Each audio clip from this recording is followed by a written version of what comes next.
Hi and welcome back to Take Time to Create. This is where we take time out of our everyday lives to create new and wonderful things. Today we're going to do another art journal page, and to start this page, to do the background, to break the page, what I'm going to do is I'm going to create kind of a leather look background. To create this leather old worn look, you're going to take some old pattern inside. So this is just the tissue paper from old patterns, and you're going to rip them up. This is not a very big page, so rip up as much as you need, and I'm just kind of using big-ish pieces because this is just a background, and we want to create that, I don't know, crinkly look.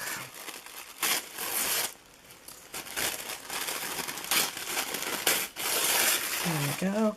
I always save the insides from whenever I do collages with my patterns, the vintage girls on the front. I always save the insides for projects like this.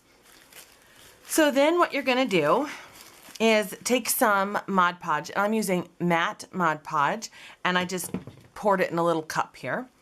And I'm just taking an old brush. I use brushes that I'm not going to put watercolor on or even really paint with. My Mod Podge brush, because it's like a glue. So I use my Mod Podge brushes just on their own. I try not to incorporate them too much into my painting, but if I do, I do. It's really not that big of a deal. All right, so I have a thin layer all over. And I'm just taking this and I'm crinkling it up a little bit because I want that texture. I don't want it flat.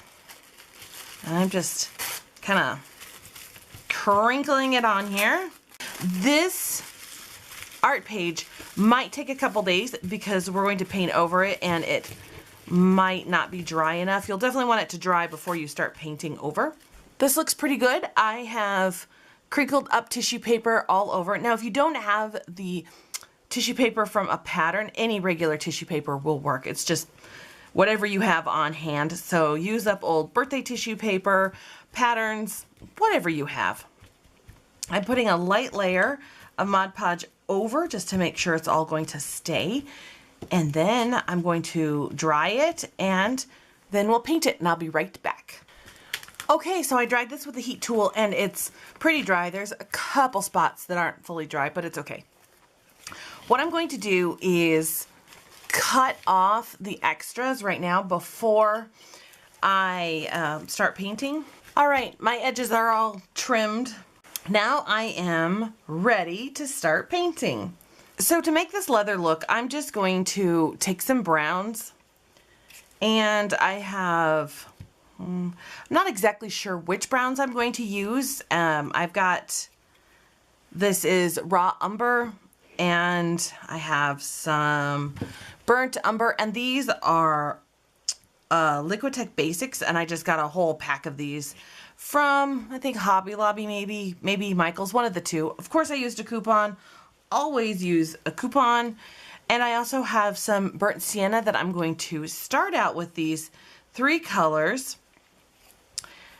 And I think I'm going to start out with the middle one, which is more of a burnt umber.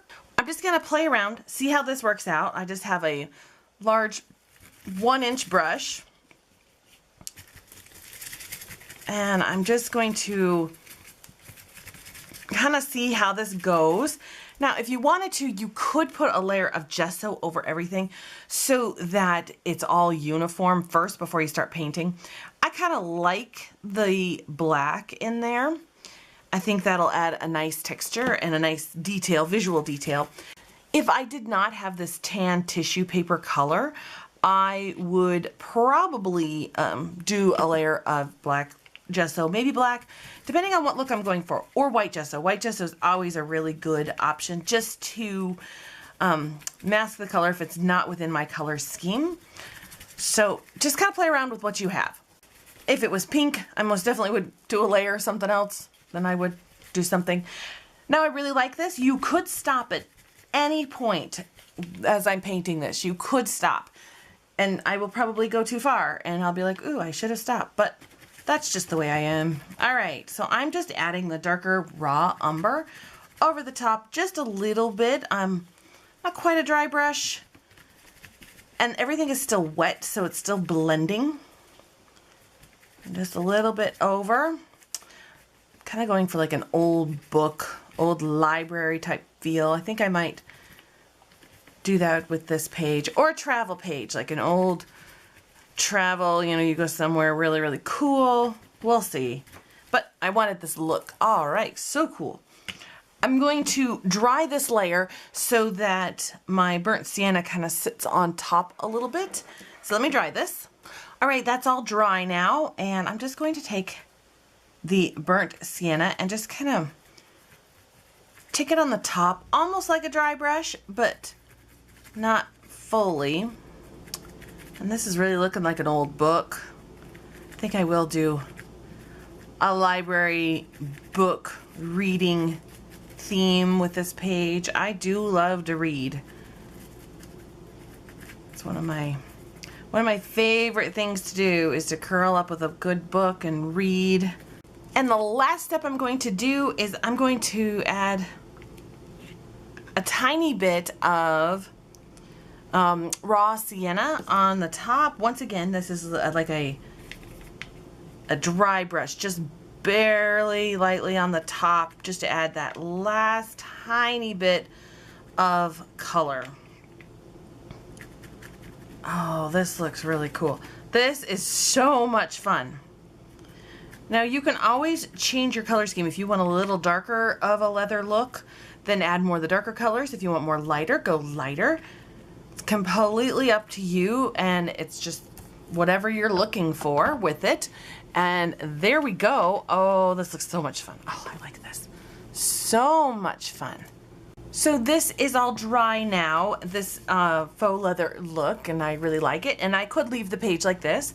I turned it horizontal since I'm not going to leave the page. We all know this. I'm not going to leave anything well enough alone. Must keep messing with it. And I needed a focal point.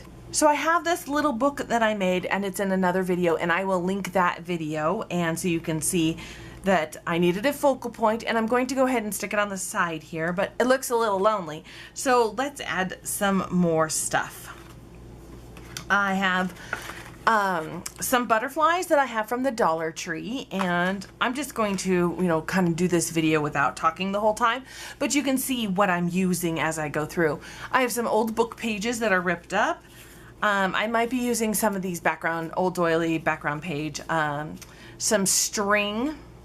I really don't know if I'm going to need these pages, but I do have them just in case.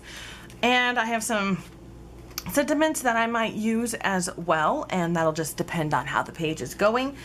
I don't really talk through my art journal pages, and that is just because I don't know where everything's going, and it's kind of a crapshoot, just kind of seeing where everything is. And I don't know if it's kind of boring if I just go, I don't know. So I decide not to talk through them, but you can see what I'm doing. And I link as many products as I possibly can down below. I also have these thickers, which I like the parentheses, so I'll be using those probably. But if much as I possibly can, I'll link stuff down below. I don't know if I will be able to link everything down below because I have a lot of old things, or I get from thrift stores, or my favorite creative reuse center who gives a scrap. But you can always ask me if there's anything you need or where I can find something, and I can definitely help you out. Or if you need more explanation on what I'm doing and how, let me know and I will definitely help you. I'm going to be using some heavy gesso, and I'll be using this in white. And I have some good old mica powder from Finnabar, and I have black cherry, rust, some sunny yellow, and copper. And I will be using these as well. So let's get started.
All right, there you have it. My journal page is done. Oh, I love how it turned out.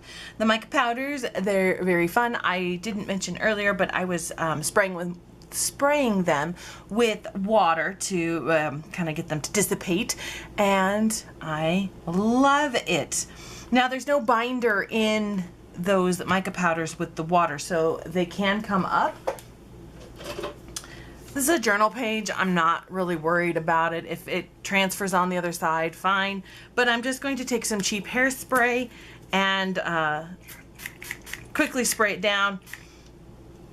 That'll help. It's not perfect, not acid-free, not archival, but it does help it a little bit.